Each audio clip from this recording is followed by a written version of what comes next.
শ্রীমদ্ভাগবতম প্রথম স্কন্দ অষ্টম অধ্যায় শ্লোক 11।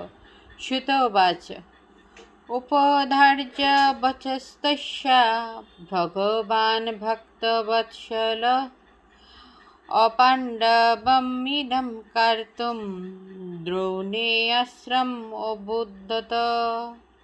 অনুবাদ: সুত গোস্বামী বললেন, তার কথা ধৈর্য সহকারে শ্রবণ করে ভক্তবৎসল পরমেশ্বর ভগবান তৎক্ষণাৎ বুঝতে পারলেন যে দ্রোণাচার্যের পুত্র অশ্বত্থামা পাণ্ডব বংশের শেষ বংশধরটিকে বিনষ্ট করার জন্য ব্রহ্মাস্ত্র নিক্ষেপ করেছে।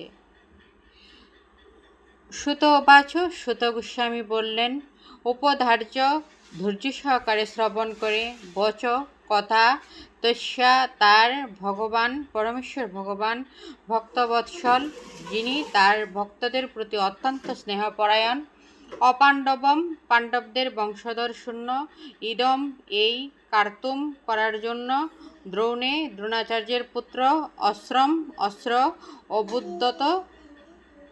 অবুদ্ধত বুঝতে পেরেছিলেন।